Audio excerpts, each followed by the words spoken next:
couleurs tropicales avec Claudicia.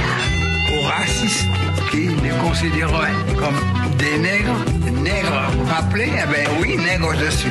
N'allez pas le répéter, mais le nègre vous emmerde.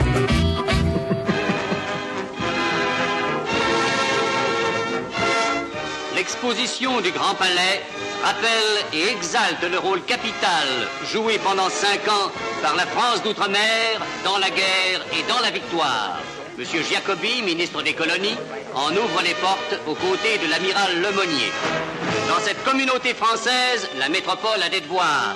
C'est elle qui, en créant des écoles, éveille des esprits et des âmes.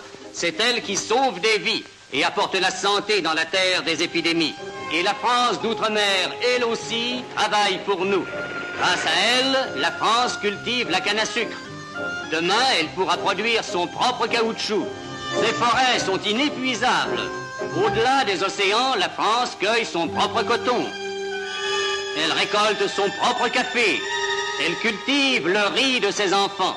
Telle est la France d'outre-mer dont les hommes se sont levés pour notre délivrance. Impressionnant document. Nous avons là toute la sève de l'œuvre civilisatrice française.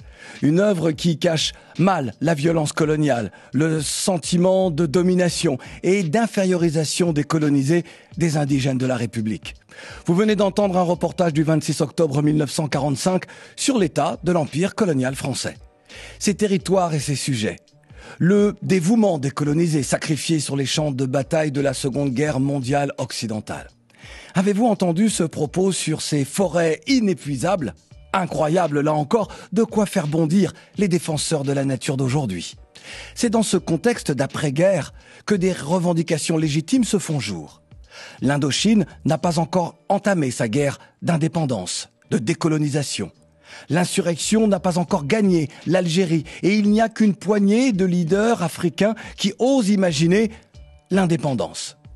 À l'île de la Réunion, à la Guadeloupe, en Guyane et en Martinique, des responsables politiques locaux réclament une nationalité française pleine et entière, une assimilation. Écoutons Aimé Césaire. Quand j'ai été élu avec un mandat impératif. Le peuple martiniquais me demandait la transformation de la Martinique en département français. Parce que c'était présenté comme un projet qui s'appelait l'assimilation. Vous devinez bien combien cela pouvait me choquer. Mais en réalité, ce que demandaient très concrètement les Martiniquais, c'était la fin du régime colonial, la fin du règne du gouverneur tout-puissant, la fin de la ségrégation. Et puisque Français nous sommes, mais chiche, mettez tout sur la table, Alors par conséquent, tout gouverneur, tous les pouvoirs spéciaux, foutez tout ça en l'air. Et donnez-nous les écoles, donnez-nous les crèches, et donnez-nous la sécurité sociale. Voilà ce que les Martiniquais entendaient par assimilation. Et le mot, je l'ai changé, parce que ses connotations culturelles sont humiliantes et sont graves pour la personnalité humaine. J'ai dit départementalisation. C'était un néologisme, c'est une mesure technique sous laquelle on peut revenir à n'importe quel moment, comme n'importe quelle autre loi. Maintenant, vous le savez, nous devons le mot départementalisation à Aimé Césaire. Le poète, chantre de la négritude et homme politique, dira plus tard, face aux inégalités persistantes, la France ruse avec ses principes d'égalité. Mais il faut avancer, endiguer la pauvreté endémique des sociétés martiniquaises, réunionnaises, guadeloupéennes et guyanaises. 19 mars 1946, l'Assemblée nationale vote à l'unanimité la loi qui transforme les 4 vieilles colonies, la Guadeloupe, la Martinique, la Guyane et la Réunion, en départements. Une loi portée par la majorité des élus de ces colonies. La marche vers l'égalité va se faire sur un chemin pavé de discrimination. Selon l'article 3 de la loi de départementalisation, les lois nouvelles applicables à la métropole le seront dans ces départements sur mention expresse insérée au texte. Chaque majorité gouvernementale décide donc si une loi votée à Paris s'applique ou pas dans les DOM. Ainsi, la loi d'août 1946 étend les allocations familiales à tous les Français, sauf dans les DOM pour y limiter la natalité.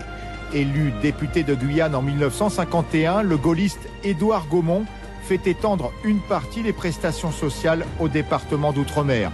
Mais il faudra attendre 1975 pour voir appliquer au DOM la loi de 46 sur les allocations familiales, ou encore 1978 pour l'API, l'allocation de parents isolés. En l'an 2000, la loi d'orientation pour l'outre-mer vise à l'achèvement de l'égalité sociale avec l'alignement du RMI et de l'API. Nous sommes le 19 mars 2019 et pourtant les inégalités sont encore là. Le CREFOM, le Conseil représentatif des Français d'outre-mer, dont je suis l'un des vice-présidents, a, sous l'impulsion du premier président du CREFOM, Patrick Caram, fait voter une loi sur l'égalité réelle. À l'époque, c'est François Hollande qui était président de la République française. Mais l'égalité tarde à se mettre en place. Je n'énumérerai pas ici les nombreux manquements à l'égalité entre tous les Français. Dans ma fonction de délégué interministériel pour l'égalité des chances des Français d'outre-mer, j'ai d'ailleurs succédé à Patrick Caram, j'avais publié un rapport édifiant. Il mettait en accusation les gouvernements français successifs. Je l'avais baptisé « Les 10 exemples flagrants d'inégalité de traitement envers l'outre-mer et ses originaires ». Vous pouvez le trouver sur le net. Pour vous en convaincre d'ailleurs, pour aller un petit peu plus loin sur ce sujet, il suffit d'observer les programmes météo de la télévision française. L'outre-mer n'existe pas, car en réalité, dans les imaginaires de certains, ces territoires sont toujours considérés comme les confettis de l'ancien empire colonial français. Couleur bleu tropicale. Messieurs, chalet. Couleur tropicale, danger.